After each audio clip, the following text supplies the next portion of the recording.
In a single-phase, 240-volt service originating from a pole, the conductors that run from the utility connection to the service disconnecting means are considered service entrance conductors. The service disconnecting means is typically the main breaker located either in the meter base or in a panel directly adjacent to the meter. The key distinction lies in where the overcurrent protection is located. Service entrance conductors are those conductors before the main overcurrent protective device. Once the conductors pass through the main breaker at the meter base, they are no longer considered service entrance conductors. They transition into feeders. Feeders are the conductors that extend from the service disconnecting means, which in this case is the breaker in the meter base, to a distribution point within the building such as the main breaker panel board. Regarding the insulation of the neutral conductor, the National Electrical Code, or NEC, has specific requirements. According to NEC Article 230.42, the ampacity of service entrance conductors shall not be less than 100 amps for one family dwelling with a calculated load of 10 kV amps or more. NEC Article 250.24 covers grounding requirements for alternating current systems. For the grounded conductor, commonly referred to as the neutral, it must be insulated except under specific conditions outlined in the code. Generally, the NEC requires the neutral conductor to be insulated throughout its run. However, there are exceptions. One common exception is when the grounded conductor is part of a cable assembly, such as a service entrance cable, and the outer covering provides sufficient insulation and protection. In the scenario you described, where the conductors run underground from the load side of the meter base breaker to the main breaker in the panel board, these conductors are indeed classified as feeders. Since they originate from an overcurrent protection device, the breaker in the meter base, they are no longer considered service entrance conductors. As feeders, the neutral conductor's insulation becomes subject to the requirements for feeder conductors. The NEC typically requires feeder neutrals to be insulated. However, there are certain situations where an uninsulated grounded conductor, the neutral, can be permitted. This is specifically addressed in NEC Article 250.30, which deals with grounding requirements for separately derived systems.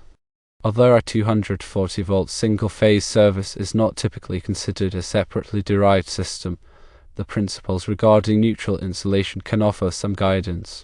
In most residential installations, the grounded, or neutral, conductor is required to be insulated for feeders running from the meter to the panel. Using an insulated neutral conductor provides a higher level of safety and reduces the risk of unintentional ground faults. In your specific case, North Carolina adopts the NEC with some state-specific amendments. Local electrical codes and interpretations may vary, so it is important to verify with the local authority having jurisdiction, or OJ, whether uninsulated neutrals are permitted for feeder conductors in residential applications. In summary, the conductors running from the load side of the meter base breaker to the panel board are feeders, and the neutral conductor generally needs to be insulated.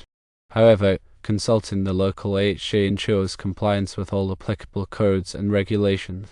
To further clarify the requirements for the neutral conductor, it is essential to understand the concept of the grounded conductor and its role in the electrical system. The grounded conductor, or neutral, is intentionally connected to ground at the service entrance. This grounding provides a low impedance path for fault current to return to the source, which facilitates the operation of overcurrent protection devices, such as breakers and fuses, during a ground fault. The NEC mandates that the grounding electrode conductor, or GEC, must connect the neutral conductor to the grounding electrode system at the service entrance.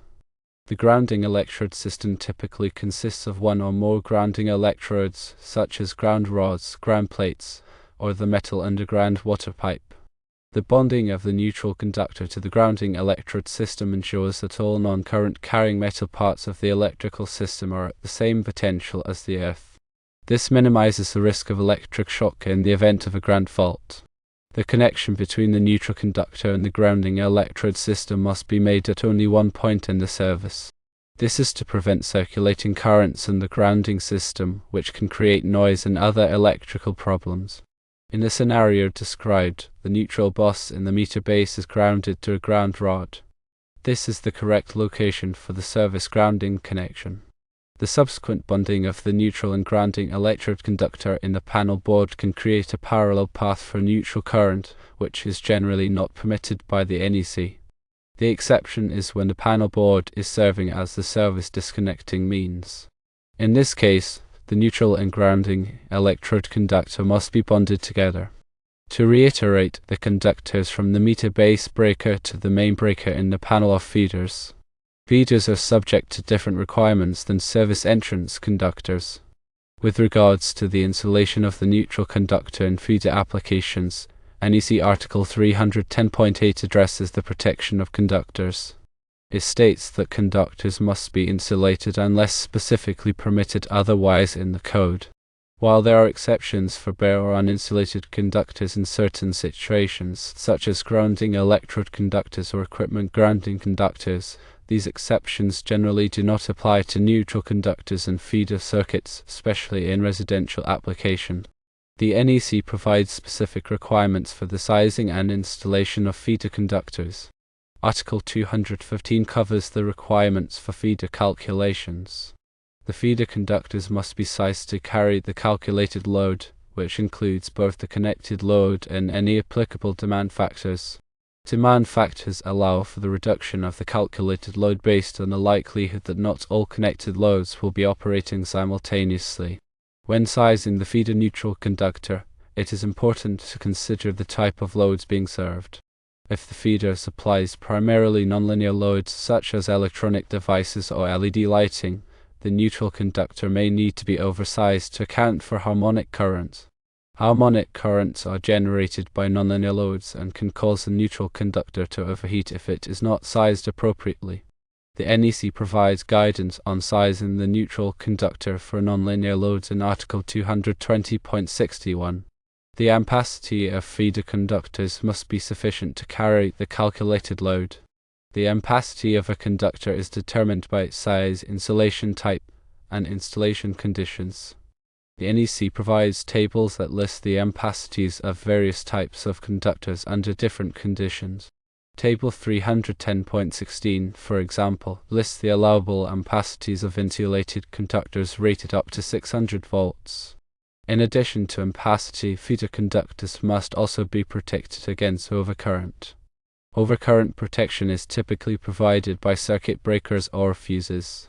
The overcurrent protection device must be sized to protect the feeder conductors from overload and short circuit conditions. The NEC specifies the maximum allowable overcurrent protection for different sizes of conductors.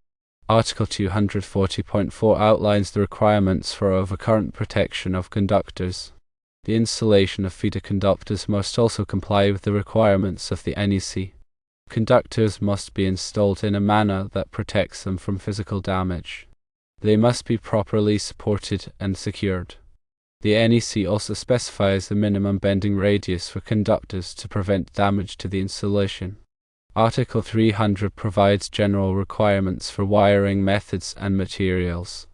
In summary, the conductors running from the load side of the meter base breaker to the main breaker in the panel board are classified as feeders. As feeders, the neutral conductor generally needs to be insulated. It is very important to consult the local authority having jurisdiction to ensure compliance with all applicable codes and regulations. When sizing and installing feeder conductors, it is essential to consider the calculated load, the ampacity of the conductors, overcurrent protection requirements, and the NEC installation guidelines. It is often prudent to consult with a qualified electrician or electrical engineer to ensure that the feeder installation is safe and code compliant.